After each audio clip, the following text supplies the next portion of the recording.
Yep. And what the hell? Come on. We seem to be live. Oh, damn it. I need to change that. That's not good. That's not what we are. We're not live. Uh-oh. Oh, we're live. I just need to change the. This isn't the all out Oh. thoughts. This is. Oh, the headlining, the Yeah. heading. Yeah, exactly. Oh, no. Houston just missed a field goal. Damn it, Houston, get it together. Yeah. Oh, there's somebody else that we know who probably just ejaculated at Houston missing a field goal. Ha ha ha ha Not ha. you. Not you. There's somebody in our other group chat who is very much a Kansas City fan. And hello, everyone! And welcome to this week's edition of the Just Two Marks. Or is it three? Or is it what? I don't know. We're working with a new title. Wrestling Recap Show. I am the Athletic Geek, joined on the other end of the tin cannon string by Eric Wade That's me. Sorry. and Easy of the Elite Era Network. What's up, everyone? What's up, everyone? And well, I mean, we had a special stream on Tuesday for our all-out thoughts. But now we're going to discuss pretty much everything else. But if you've never seen this show before, this is the Just 3. Us Marks Wrestling Recap Show. Me and the two individuals I'm communicating with, we met at All In and StarCast. We love wrestling. We love sharing our love of wrestling with other passionate wrestling fans like all of you out there. However, just like all of you out there, we're just fans. Our opinions are, hold about as much credibility as all of yours because at the end of the day, we're not insiders. We're not experts. We are just marks. And we I avoid thought insider we terms. was Quiet Riot. If anyone gets that reference, I'm happy. Yep, yeah, that's you. I was looking at that. Oh, we got somebody new in chat, but it's just easy. It's all good, but we got a lot of stuff to cover, and well, let's just we'll just pull up some SmackDown here. I feel like WWE's been pretty. There's nothing really going on much to. Other than Roman, no, not really. What, Retribution wasn't causing chaos again? Well, Chaos is in New Japan. Ha ha. Yeah, nothing really to. It's pretty much just the same. Like I said, WWE Wait, has didn't had a Murphy problem. get beaten down by the Mysterios? Yeah, that's on Raw, but I will say on SmackDown, the Paul Heyman Roman Reigns segment was top notch. I really enjoyed it. Oh, darn it. That is just wow. It's something that I'm glad that's happened and it works. And the saying "better late than never." It's it's happening, and I like it. Right. It's just I was gonna say that they haven't really built up anybody to watch. There's no reason to really tune in. Styles is probably their last best bet of a must see tuning in, trying to watch whatever's gonna happen. Because But Bryant isn't there right now. But Oh, yeah, hey, Retribution had a message for Raw. Wait, we're starting with SmackDown. we're starting with SmackDown. SmackDown. Oh, sorry about that. Well, No, but it's the same. But it's interchangeable too because some of the SmackDown stars are still on Raw, right? Like, didn't Raw just have the tag team division? Aren't they clashing together and stuff? So it's kind of just even if you watch one or the other, there's no more really brand split, especially now that it's COVID. Still, it's just hard to watch because it's hard to follow. But they haven't built anyone up, so it's not really a must see thing, and they don't have any pay per views happening yet, so they're not really building towards anything. So it's just kind of right. Yeah, you're absolutely right. And I mean, other than me being really excited to see where Roman and Paul Heyman go, there's nothing really else super duper talk about that, and pretty much, the Boston Hug connection has finally exploded. There's nothing really worth mentioning, and I'll let our resident Sasha Banks fan take the lead on that one. No, I'm just discovering this myself, and I'm watching the video. Okay, Bailey's trying to help. Bailey helping, and oh, here we go. Helping. Oh, nice shoulder kick. Yeah, it's just kind of all the same old from the That's WWE where they're just running in circles at this point. that's bizarre. Come on, I would have had it the other way around. It's just funny. It's like I'm not. I'm against gatekeeping and tribalism, and to quote another wrestling YouTuber, like what you like, don't be a dick. But like, I seriously, maybe it's just difference of opinion. Maybe I'm a homer or a stan or whatever you want to call it. But it's like when I see all the people, the WWE fans, pretty much tell me how awful an average AEW is, yet mark out for Raw and SmackDown. I mean, if they're into it, I'm not going to knock them, but it's just kind of like, I guess I'm not seeing what they're seeing. You know what I Right, mean? yeah. And that's me wanting to like the WWE. Like, I want this, like, I want to like WWE. I want it to be, and I'll have Same to. here. This is I, what happens, like when they just put out something that's just below average. you're right. It's like, how can I keep up with them? This is what happened on the second time I stopped watching WWE. It just got bland. Yeah. Like I think it was after the Team WWE versus Nexus thing. I'm just like, this is just getting boring. I It, just stopped caring. it's just kind of like, they from Royal Which Rumble sucks because I would have loved the Summer of Punk. from Royal Rumble to like WrestleMania, they're firing on all cylinders. Like even like with the exception of like WrestleMania leading into WrestleMania 27, 32, and to a lesser extent 33. With 33, I just didn't like the main events. But overall, it wasn't like a bad show. Like, they're firing on all cylinders, and even like for a couple months after, like, ooh, this is good, and then, you know, it tapers off, and then you're a little Money in the Bank comes around, you get a little ooh, and then eventually it's like, oh, that happened, and then SummerSlam's kind of in, and then after SummerSlam, it goes into like the biggest lull period of wrestling in the calendar year, from like SummerSlam to the New Year building to the Royal Rumble. It's like you could seriously possibly skip all that. Mm-hmm. You know what I mean? I love the war between the brands on Survivor Series, but it's like, hey, I know we're blood feuding, but we're gonna stop now because we're both wearing blue shirts. Yeah. Yeah, I don't know. Lately, it's just, especially after coming off of, they had two pay-per-views in a row. So there's going to Why be would slow they weeks, do I get it. that? But Come on. yeah, just bad. I don't know what Like, they're, hey, Roman's back. Hey, Roman's gonna be in the next pay per view. Oh, it's next week. Oh, he just won the match. He won the title. It's like, wait. I'm still trying to catch my breath from SummerSlam. What's going on? And that's still, and that's the only thing. What's that, Satan? You say it's cold down there. I'm going to say the best thing about WWE at this current state is Roman Reigns. And this is yeah. me who browbeat the fuck out of Roman Reigns. Granted, it was his character, and now the character is different. I'm like, oh, okay, cool. This is neat. But, yeah, just... I don't know. I don't get it. They... I got a feeling when things get back to normal and they get like the fans going to the shows again, same for AEW, that they'll definitely like just mix it up a little and actually just listen to what's good, what is best for business. Well, but are they though? Because I mean, for the longest time they thought what's AEW for sure, but yeah, as for the WWE, well, who knows? Honestly, they thought that keeping Roman Reigns as a good guy when he was getting booed out of the fucking building every night and wholesale rejected For years. Yeah. you know. I do give WWE credit for like the Thunderdome. It's like I actually kind of like it. It looks pretty cool. I don't. Would I be part of it? No. Yeah, but see, I wouldn't.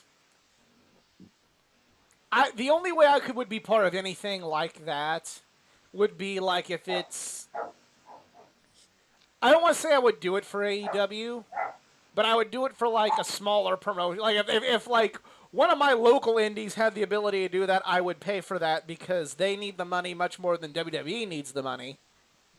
Mm-hmm.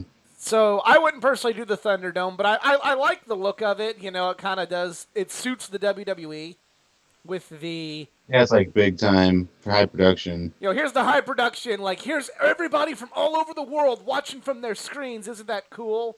Whereas I feel like just that works well for WWE. Whereas with AEW, just the small number of fans work because they're like, look at us, a few passionate fans building this. This is our thing. This is our promotion. We built this. So it's kind of like I like a few fans wouldn't work for WWE, yet the Thunderdome wouldn't work for AEW. You know what I mean? Yeah. Right. Yeah. So that's pretty But much. it's like AEW knows what's going on and be like, hey, we're trying, so we're gonna let in some fans, as long as they're being, socially distant, not being idiots. Like that one guy trying to go after Mox on All Out. Like I saw that, I'm like, dude, really? I think he was a child. That's the big thing. Was it really? I didn't think see was it. What? I heard it was a child or like a teenager. Oh no, or it was something. a grown ass man. Okay, it was. Yeah. Our group chat, I was looking to go, we were getting text nonstop, so I got a text and I looked at it, whatever, and then it said, oh, Mox, or someone just threw him out really quick, or something like that. I don't think security, and this is coming from someone who used to work security, I don't think we would tackle a child. I mean, You never know. That's fair. Wait a minute, this is not a child at all, it's just a midget with a... little person. Yeah. What's your name, son? Ricky. It's like... Oh, nice Family Guy reference. I miss old Family Guy. That's why. Yeah. Back before the show became, hi, I'm Seth MacFarlane. I am a leftist atheist. And I'm just going to make a bunch of jokes about how anybody who's not stupid. Like, I'm furthest thing from a conservative, but shit. Even I get a little bored with those jokes after a while. Yeah. Especially when they're straight up not fucking funny. But, yeah, that's just kind of, I mean, I wish we had something more exciting to talk about. And then, like, when we're getting into a pay-per-view, at least, like, I'll give them a little bit of credit, because even, like, as many pay-per-views as the WWE does, and as much as I just, like, barely care about them, especially the smaller ones, because they just don't do... They've bastardized all of them. Like, I don't even care about Hell in a Cell matches anymore with the way they've fucking ruined that fucking shit the last 2 years. But yeah. It's just like... At least when there's a pay-per-view, there's like, oh, okay. There's a pay-per-view coming up. There's something to talk about. Like, their weekly shows are just crap. And don't get me fucking started on Raw Underground. Yeah, it was, like, interesting at first, but it's like, no. I made fun of it the first time it happened. I'm like, oh, Shane has a fetish for MMA, and he has got to fucking... He's got to fucking live it. By the way, speaking of Hell in a Cell, it's going to happen in 2 months' time in the Thunderdome. I don't buy it. I'm not falling for it again. 2 years in a row where they had DQs for it. Third year they have to knock it out of the park, but I don't buy it. If they do this third year in a row, that's it. The pay-per-view is dead. It already is. They smeared the name. It's like one of those, I'll go ahead and mention his name because he has been a guest on the podcast. Friend of mine, Livewire McGuire, the wrestler. He is a very, he's very old school, old-minded in the way, he grew up on Memphis wrestling. And they do a lot of non-finishes and big matches to make you come back.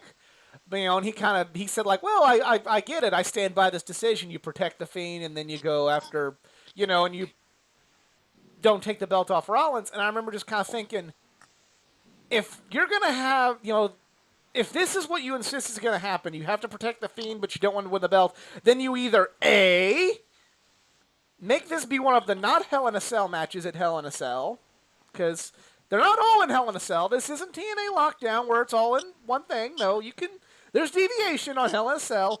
Or B, you don't have the match. You save the Yeah. match. You don't do the match. Hey, we can't put the belt on the Fiend, but we also don't want to make him look bad. Then don't have Then him don't book wrestle the it. Yeah. champion. And they had a long time to figure something out. They built it for like weeks. You could have fucking put fucking the Fiend could have fucking beat anyone else. You could have put Seth Rollins in there against anyone else. You could have had fucking Seth fight Did happen motherfucking. last year. I forgot. You could have had Seth fight fucking Dolph Ziggler and the Fiend fight fucking just whoever. Name somebody. Hey, you're getting crushed by the Fiend tonight. Get out there. Go. Yeah.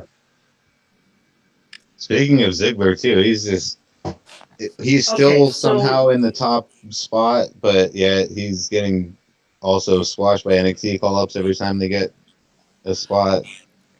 Okay, I don't so understand. if I remember correctly, and also it's because I'm just kind of reading the wiki, the ref was basically saying both wrestlers should not be using weapons, even though this is a Hell in a Cell match. What rules? Yeah. Mm-hmm.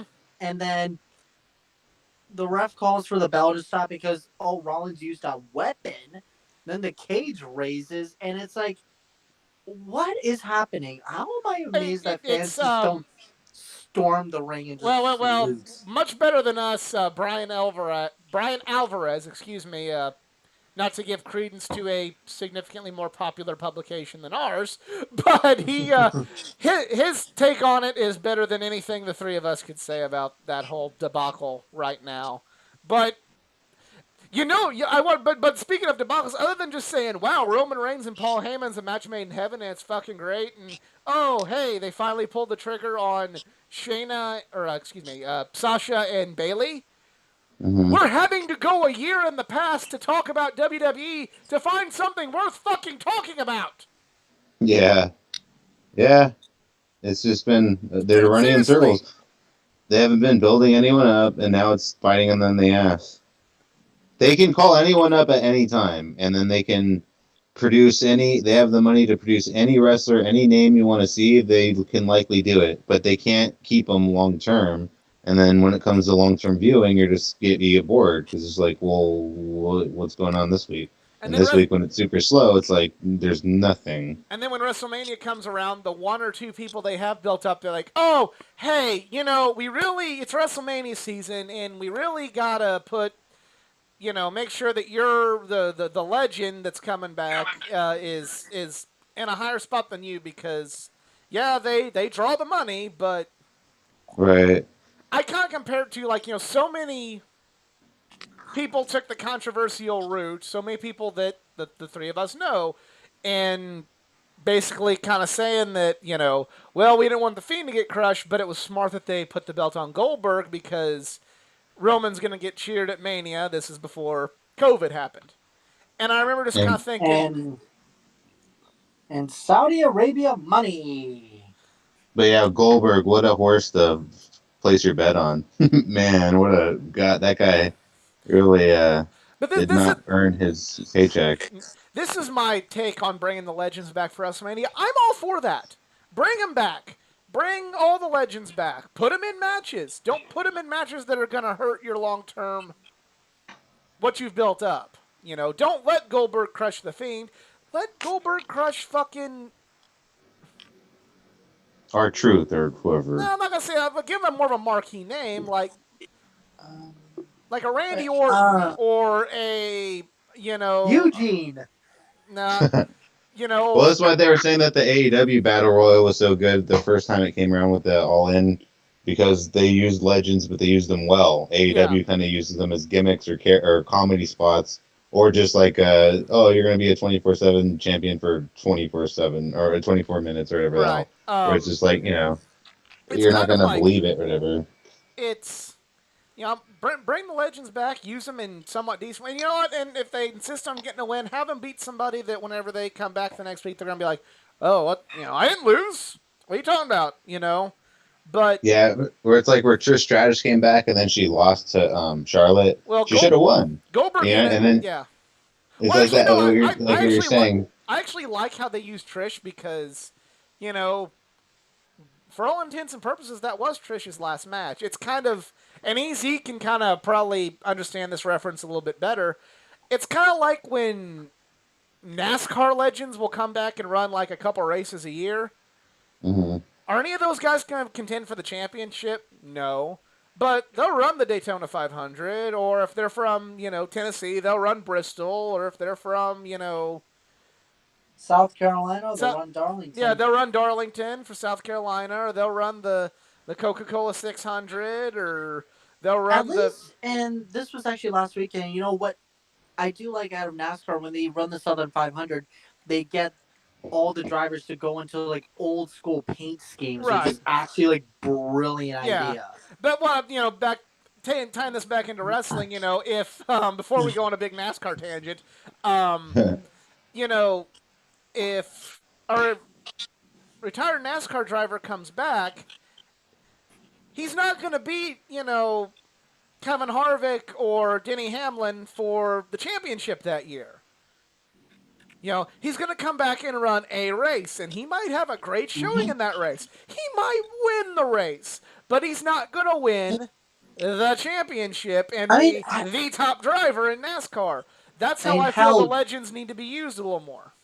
I mean, hell, Jimmy Johnson announced actually yesterday that he's going to be in IndyCar next year. He's going to run the 500. I'm going to be hyped for that. I'm going to the Indy 500 next year. Yeah, but it's just, that's where I'm kind of at with the legends in WWE is so many times they insist on making the legends at the expense of these new talent, and then when it happens, you have, certain I know more than you because I'm a wrestler people on Twitter. Bully Ray, excuse me, frog in my throat. Talking about you gotta understand it's still WrestleMania season, and when you're trying to put butts into seats, these are the people that the people want to seize. Okay, Vince Russo. That's Bully Ray. I can't do Bully Ray without doing Vince Russo or Vince Russo. No, if I was Vince Russo, I'd be like, bro, nobody cares about the Japanese. Why do Vince Russo? I'm doing Trump. So. Oh, God. We're going to have a WrestleMania in Tokyo, and New Japan is going to pay for it. Yeah. That's fake news. That would and be. then if Joe Biden is doing this, it's like, we're going to have all the WrestleMania there at the Bristol Motor Speedway where Jimmy Johnson will be playing football. Okay, that would be epic. A WrestleMania at Bristol Motor Speedway. I would go for that. You totally missed the entire point. I know, but again, that would be amazing. Yeah, it sounds like a one of those Scooby-Doo crossovers that they'll do. WWE goes NASCAR. The Scooby-Doo WWE movies, just why? And it's still going to star John Cena for some reason. John Cena wins the race. It's like John Cena has been around forever. Won the race. I've never even heard of one of these. Hey, he was so fast. Ironically, they're actually John Cena and Becky Lynch star, and it's like, what the hell? These people haven't even NASCAR WWE with Scooby. FYI, John Cena's going to drive the Mystery Machine, and he's going to go so fast that you can't see him. Actually it writes itself. There is a Scooby-Doo WWE racing movie. I'm not even kidding. Oh, my God. Oh, shit, see? Oh, God. Yeah. Wrestling with Regret, Brian. I knew it. He did a review about it. Yeah. Movie of our time. Yeah. So, let's talk about one part of WWE that is actually intriguing and is worth talking about, and is something I'm very excited about. NXT. And the new NXT champion.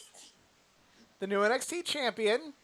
Is the old NXT champion. The old NXT champion. But because he got, mangled and shit on and ruined and, sitting through a wood chipper and placed back together with bubble gum and scotch tape and sent back through the wood chipper on the main roster, he's now gone back to NXT, and it seems cool. Mm-hmm. And he's the champ again. And he had a good match with Adam Cole.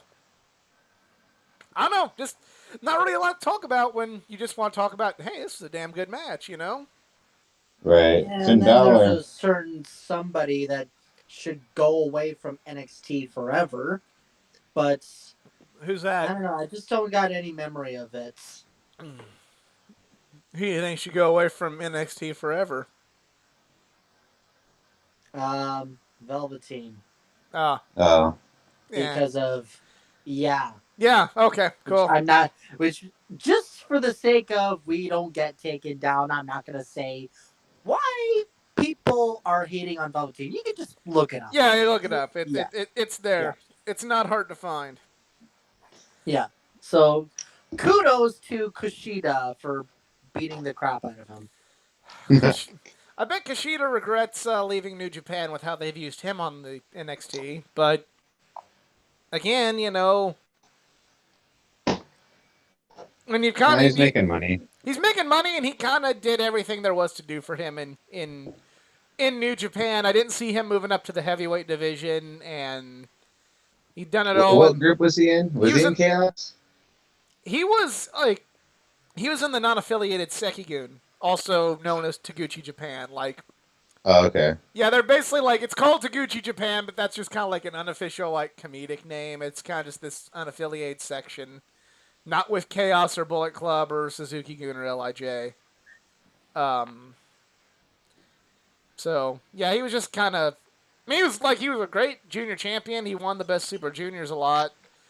He Well, he's just a was rising star. It's time in W. Even if he spends another couple of years in WWE and goes back, he'll just raise his stock. So he did the right thing. right. I don't Yeah, know how old he is, but he seems like he's actually young. he's close to 50 or he's close not 50, 40.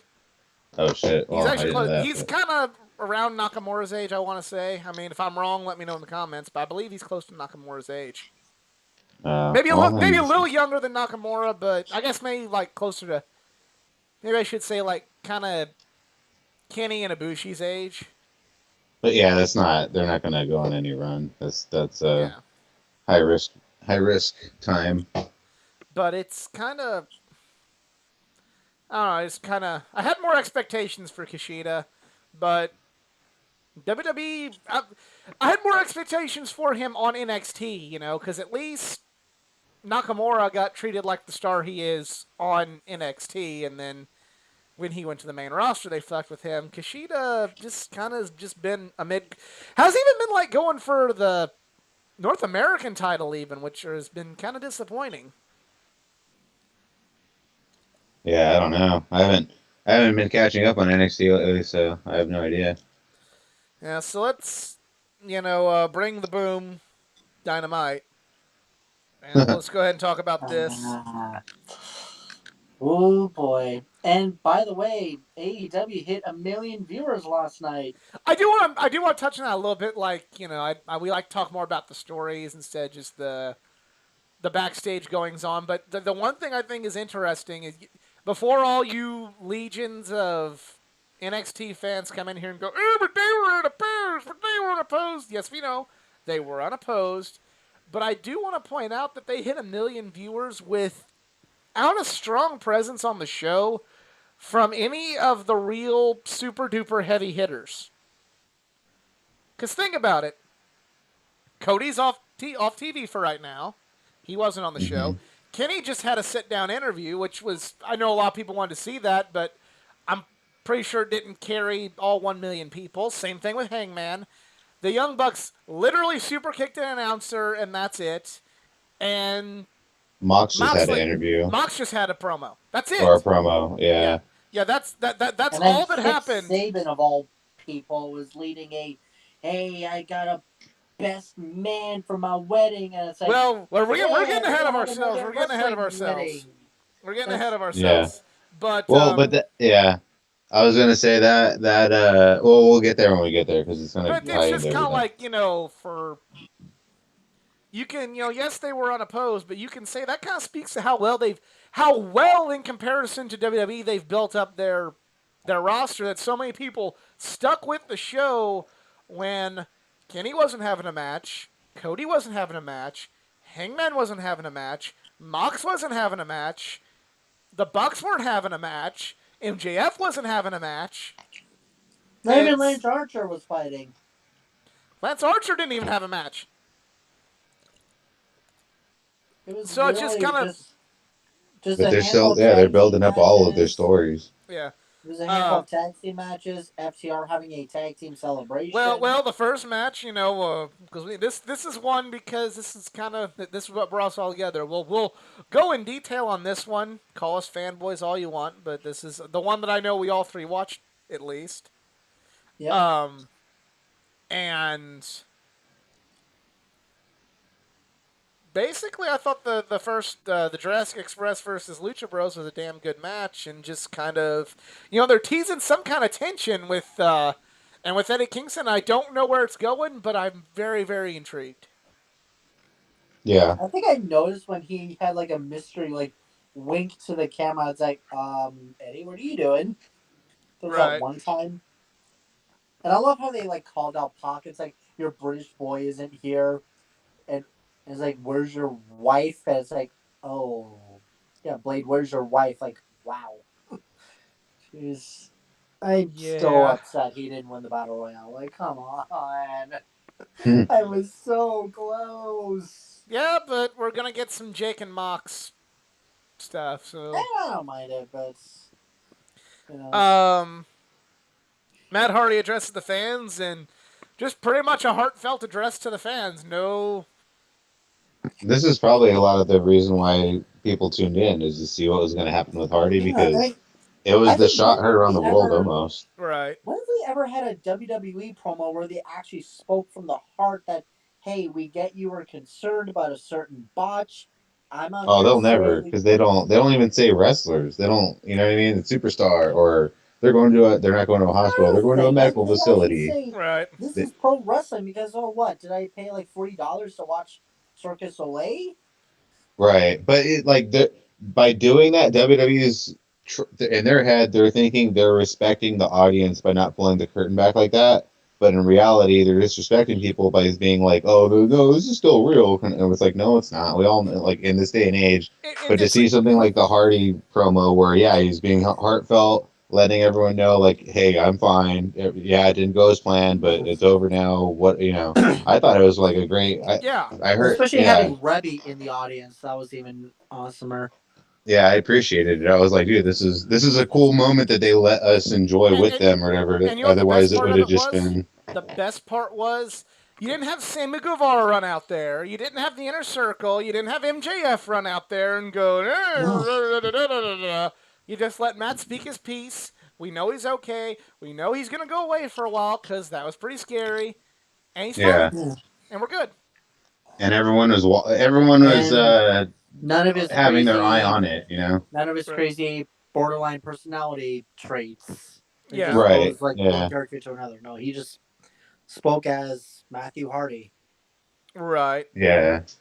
Yeah. Yeah. It was great though. I thought it was just like the classiest way to handle it. Otherwise, WWE would have been like, oh, well, Hardy's out for a few months and we'll check in on his progress, and then they would Or, release or, twenty or four they would seven have about had it. Randy Orton punt him, or they would have had AJ Styles give God. him a phenomenal forearm and put him in a calf crusher, or they would have Right. Yeah. had something, the Fiend come out, and so. Which, I mean, I get that from a business perspective, but it's just kind of like, it's so cliche at this It's point. overplayed. It's like hokey showmanship. Where It's it's like, so overplayed at this point. It's like, oh, this was nice. Like something else that happened later on that's been overplayed at in wrestling, but we'll discuss that later when it didn't happen. Anyway, yeah. Orange Cassidy But versus Angelico. This match was pretty damn good. I enjoyed it. or Angelico. I think H2 is that what they're called? Hybrid 2, right? Hybrid Yeah. Hybrid 2. 2. Can't say I'm the Um, biggest Jack H2. Evans fan, but I do like Angelico. I like them, but they don't. So far, they haven't been getting much respect or nothing. But like, they're a good team, They and then haven't to see them seen do them in singles matches is ever, cool. But they honestly. haven't won in for like in all their matches on Dark and stuff. They always, I don't know. Right. But I like them. I like their style. I like their moves that they do. They're young, so they have plenty of time to grow, whatever. But having them be job outs Orange Cassidy like that is just like burying Angelico. It's just like that kind of sucks. But but on the flip side of things, yes, Cassidy is on the momentum, so yeah. Another thing that's probably a bigger deal right now is keeping OC going up. So, yeah. sometimes you gotta sometimes that has to happen. It sucks, but sometimes it's just like, hey, we need somebody who's gonna have a great match and makes OC look good. And sorry, bud, that's you. Fault yourself for being a good worker, you know. True. Sets up Santana and Ortiz versus the Best Friends. Now we're finally getting to another part where we're getting to the debut of Miro. He's a best I man. can't wait. Hold on. I can't wait for that match. By the way, the parking lot miniman Yes. brawl or whatever it's going to be. It's going to be great. See, that's another thing where it's like it would have been stupid if they just said it then, but since they've been building it for weeks and weeks, especially if you've been following it or whatever, like with the mom dropping off them in their minivan, and then the minivan getting destroyed, and then they wanted to apology, then they get destroyed, and then whatever. Now to see the match next week, it's like I want to see this. Like it's like Right. almost like must watch. Like damn, but even a small story like that has no repercussion with the rest of the show is almost like getting huge payoff where it's like you don't see that other places. So it's great. Like Right. that's Yeah, just another reason to tune in. you're absolutely right. And the other cool thing about this, just from a personal perspective, was you had Brian Pillman Jr. out there, and Yeah. I love Brian Pillman. I love Brian Jr. We one of the shows that I hung out with Dirty, and Dirty, you're watching, shout out.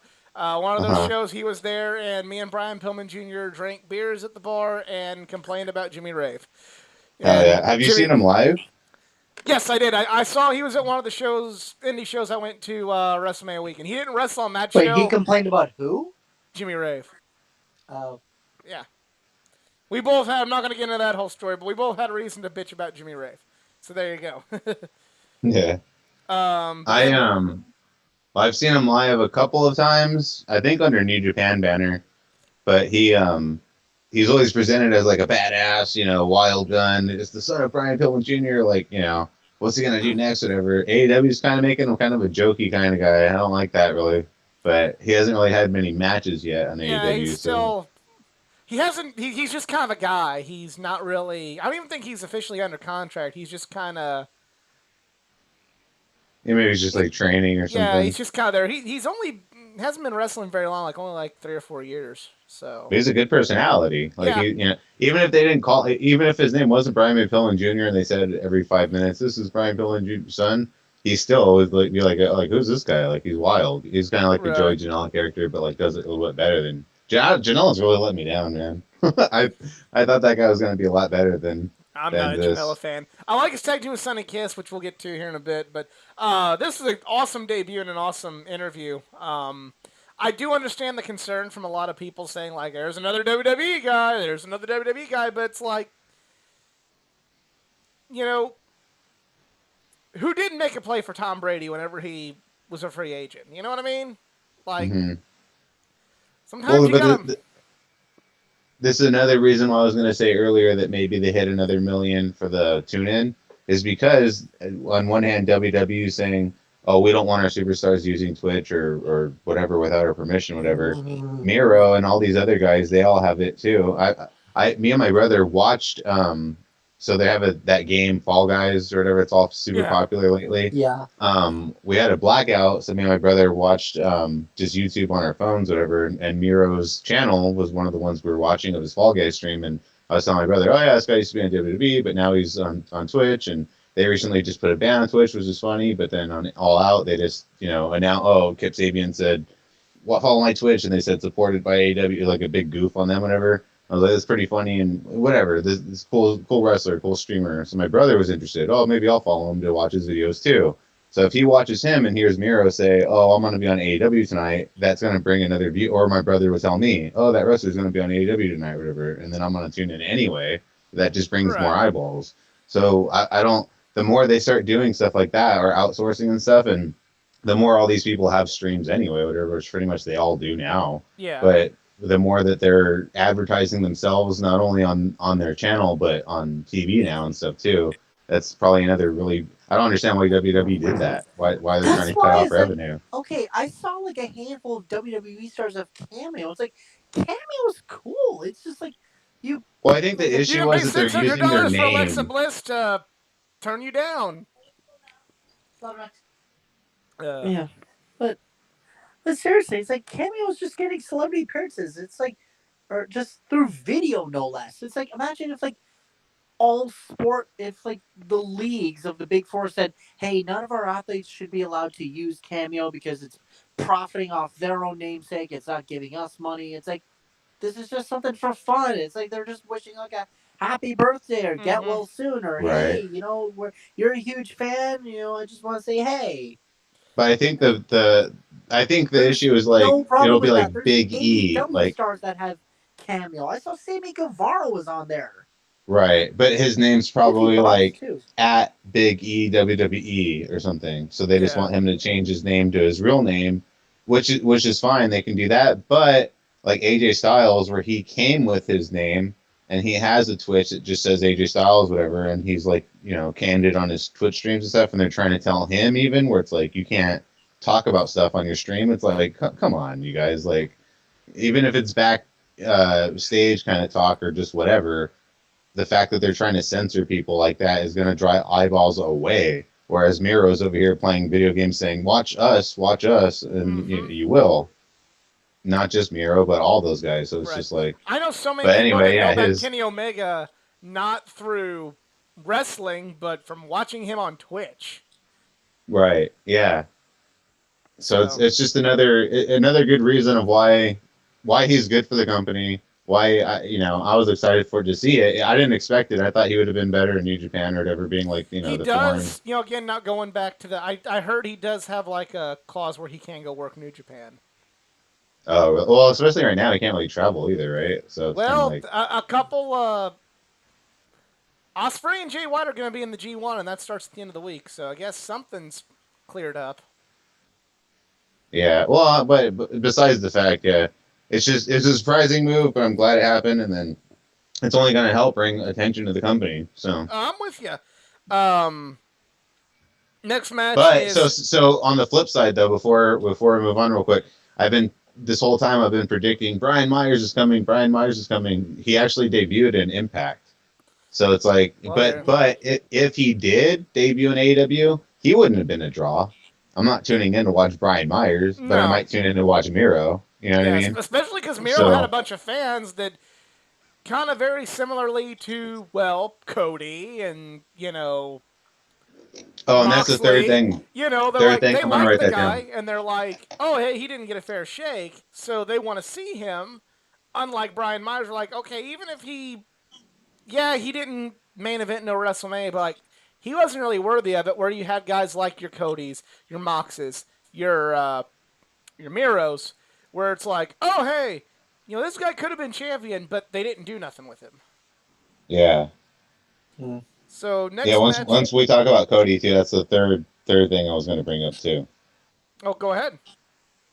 Well, just that his new show that they're promoting. The big Go Big show or whatever it is. Yeah. What is that? So I'm just like just I a never goofy saw game it. show, but they Right. have big stars. And one of my favorite, because I love watching podcasts and stuff, and especially I live in Los Angeles, so I'm watching or keeping in touch with like the local LA wave of comedians and stuff like that.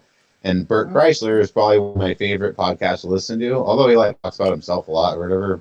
He's super funny, and he's always talking about the inside scoops of things or how it works. He's just like a normal dude, but he also does comedy. He's not like a star. He's not like, but his best friend is Tom Segura, the guy who just recently shit all over wrestling, saying it's for retards and like if you're wasting your time if you like this kind of stupid shit. And so it's funny that Bert Kreisler now is promoting this because he's in basically just in partnership with Cody or whatever. And so recently I was listening to Bert, and he did like a 20-minute introduction before his podcast started, of where he's just I've been super for some reason I've been super into wrestling, and I've been just going back and watching all these old, and I'm like, yeah, because you're getting paid to like it basically because you're in partnership with these. But the fact is that's another thing where he's doing his podcast every week or every day or whatever he does, especially like 3 or 4 podcasts a week. But he's bringing attention now to the thing too. So if you weren't watching because of Miro's debut and hearing word of mouth, if you weren't watching to see what Hardy was going to say because of what happened at All Out, you're probably listening or watching because Bert Chrysler is saying, "Oh, tune into AEW tonight because there's a special announcement." You're like, "Wait, Bert's announcing AEW? Like, well, now I definitely have to watch." And then if Right. Cody's reaching out and doing the mainstream, doing game shows and stuff, Game that's bringing shows. He's more going to be eyeballs on too. Stephen Amell's new show. I mean, Yeah, Yeah. that too. So it's just they're doing big moves right now. Like, it's no wonder that this one hit a million because it seems like they had a bunch of, and like you're saying, they didn't even have any of their stars, or like Vince is always saying, "Oh, the reason why we're doing low on ratings is our stars are injured." It's like, no, WrestleMania a- 32. Cough, cough. but yeah, all right. So we got to move on now. Joey Janela and Sonny Kiss versus Chris Jericho and Jake Hager. I really like this match. I'm not really a big, not a big Joey Janela fan, but I really feel like him and Sonny Kiss have good chemistry. And yeah. Actually a really good match. yeah, it was too. a really damn good match. It's probably one of, other than the Cody Jeez. match, one of Hager's best. And it's a good match. And Jericho's announced that him and Hager are gonna make a play for the tag titles eventually. So I don't know. We'll see what happens. I can see it. Yeah, Janela and Yeah. Sonny Kiss have been doing a lot of dark stuff, and they're good. I like it. Just that I thought Janela would have been a little bit more of a single star by now, but Right. You have the Moxley and the Moxley promo. It's all good. Here's the other thing that was very innovative. FTR has a celebration with a cake in the ring, and nobody got it in their face. That's innovative. That's a swerve. That's something you don't see all the time. Much like nobody coming out and attacking Matt Hardy. Nobody ended up no one wearing having the a cake. food fight. they actually got to eat it. But instead of- No, they didn't eat. They Yeah, got no kidding, no. No, they got sent Basically, away, like- and then like the other wrestlers ate their cake. But I just remember like seeing the cake in the ring and going, I bet Tully ends up wearing that cake. And then when Oh, nobody right. ended up doing it, I'm like, huh, that's a good shock, because that's the most stereotypical thing to happen with food in a wrestling ring. And other than, a cooler dump for, on Dax Harwood, I believe. Nothing like that Ooh. happens. So I just like Okay, how I the just tag team realized- appreciation has turned into a heel thing. At first, it was like we want this in our contract to appreciate tag teams. Now they're using it to appreciate themselves and shit on other people. It's that's pretty good. hilarious. That's good. Yeah. Okay, so That's I failed to make sure we were having some people in the chat. We actually just got some comments here. Miss Ace said, last Thursday, didn't I call Miro making his debut soon or saying he was going to be in the Battle Royale? I'll have to go back and Miro recheck that. is signed to AEW for a year or two from what I read. Oh and shit. then Tommy says Mox is supposed to do something with New Japan soon. It's like, no, oh, I don't know right. when that's going to happen. He's not going to be in the G1 Climax this year. So Obviously because of the pandemic, but no, Well, no. I just said that they're like Oh. Jay is going to be in it. So apparently something's going on to allow people to fly from the States to How they've been Japan. explaining the absence of the champion, though. The United States belt don't mean shit. Straight up. Like So they haven't even featured it. Like they haven't no, even mentioned it. it's kind of like the centerpiece of that tournament they've been doing in the U.S. Uh-huh. Like when Kenta won a U.S. tournament, a U.S. based New Japan tournament, because Kenta still lives in the United States too. He won and he challenged Moxley, but I don't know when Mox is going to do that. So whenever he can fly to Japan, because I think he can't wrestle on any New Japan shows in the United States per contract. Oh, but he can do New Japan shows in Japan. yes. That could happen.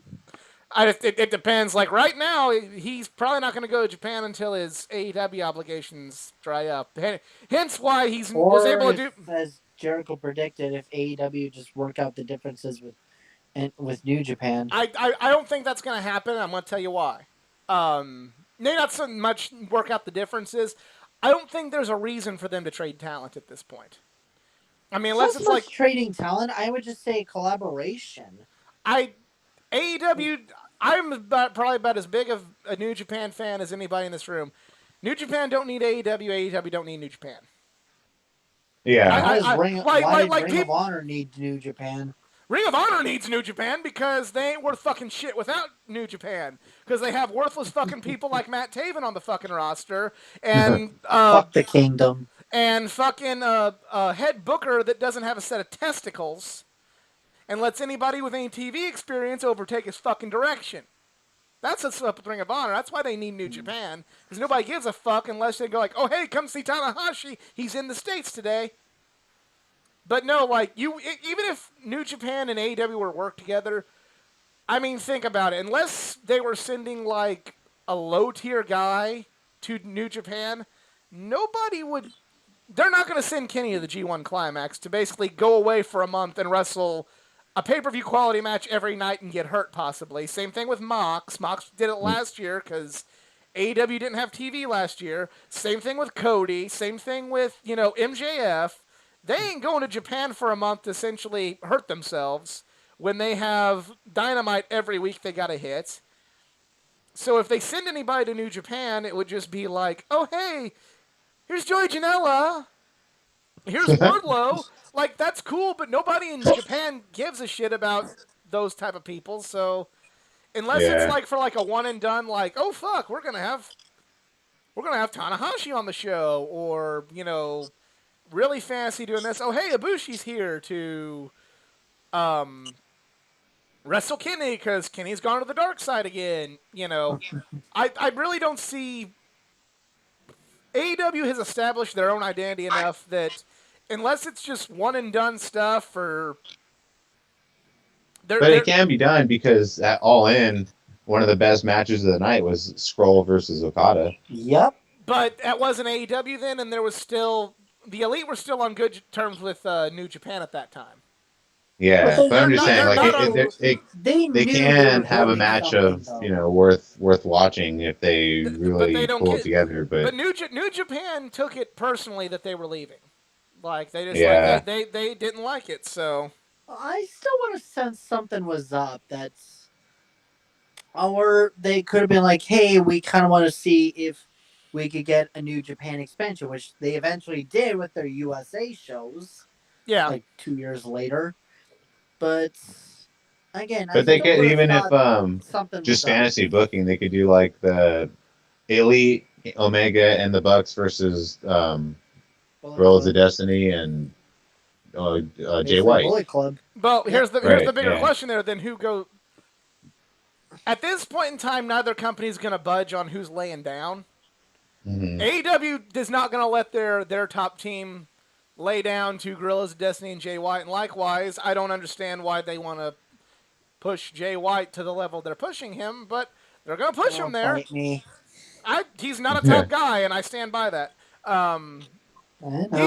He is the U.S. title's a good title for him. Any more than that's about like putting Baron Corbin in as world champion, or Matt Taven, since he's relevant right now. Madison Square Taven. That's not even a fucking pun. That's the stupidest shirt ever. No, I know, but it's just funny because like Matt Damon in that movie with the puppets where they make him say his name. Yeah. Matt Damon. Like say it like that. Madison Square Taven. Madison Square Taven. Can you imagine if Matt Taven was the Joker in the Battle Royale? I would have demanded my money back. I think I would have been trying to find one of my friends who's a huge Matt Taven fan, be like, "Hey, your boyfriend just arrived." Well, who'd Marty face in that night? Because that was He was in the three-way with Evan Bourne, who had a botched jump from the rope. It's like, oh, dude. Yeah. But anyway. Well, somebody definitely had their moment. Oh my god, why am I drawing a blank? The guy who wore like the stormtrooper helmet and the Shockmaster. Shocker. Yeah, that was some Shockmaster. That's what I was thinking of. Someone had their Shockmaster moments. So next match we got Tay Conti versus Nyla Rose. Pretty much, got some good stuff. I'm talking AEW. Yeah, we got some good stuff. Got some good stuff from Tay, but pretty much just a showcase of Nyla, and then setting up the next match between Hikaru Shida and Nyla Rose. I'm really not ready for this belt to be back on Nyla Rose. She had a good run, but Shida's doing way too many good things to this belt to lose it right now. Nah, I hope Nyla doesn't win it again. If anything, if they passed on anyone, put it on someone new or whatever, but I don't think they should be passing it. Right. I like Tay Conte though. She is pretty She good. did look good. She looked better than I thought she would in that match. Just not so much because I dad Tay Conte's abilities, but more so because she's wrestling Nyla Rose, and usually unless it's a pay-per-view, a pay-per-view or when they were crowned the first champion, Nyla's pretty dominant, and so there was some good stuff from Tay to kind of show Nyla being vulnerable, but yeah, it just kind of is what it is. And then finally we have the main event, Mr. Brody Lee versus Dustin Rhodes. I really like this match. This was Dustin is fucking killing it. Yeah, this one is pretty good. They're definitely setting up for when Cody comes back to have a rematch with Brody Lee. I know this is going to piss off a lot of the Cody haters out there, but I definitely see Cody always being a fixture in the TNT title situation. Yeah. Well, he still can't go for the world title if he wants to, right? But I mean, like, MJF I feel like having that thing. Yeah, but I just feel like it's the TNT title that's kind of like. Well, yeah, that could be his Intercontinental title, like where he makes it Intercontinental, or I was gonna say kind of what you're saying, but I was gonna use the example being like the TNT title was like Arn Anderson with the NWA/WCW TV title, where he just owned it and like all the great matches he had on TV with just a bunch of different people. You know what I mean? And that's what Cody was doing and what he can continue to do. But I want Brody Lee to hold it a little, like, I want him to hold it longer. I hope, like, it's not just flip-flopped. Yeah, I don't think he's going to lose it anytime soon, but I can see Cody winning it back maybe in a couple months or whatever the case may be, but because they have to try to build up their record again too, right? Like, yeah. Are they still doing that? Like every once in a while they'll announce their record win streaks or losses, whatever. But are they still holding true to the? I mean, places and all that stuff. They pretty much do rankings, but it's kind of, it is what Rankings, it is. Yeah. And that's pretty much it. We covered on Tuesday. We covered All Out, so. Yeah, that's pretty much everything. Be on the lookout. We're going to try and get Charloco in here to once again bring our in-depth analysis into the G1 Climax. For those of you who are just don't really follow New Japan quite as much and want to kind of have an idea on what's going on with the G1 Climax. All the participants were announced, so yeah, that's pretty cool. And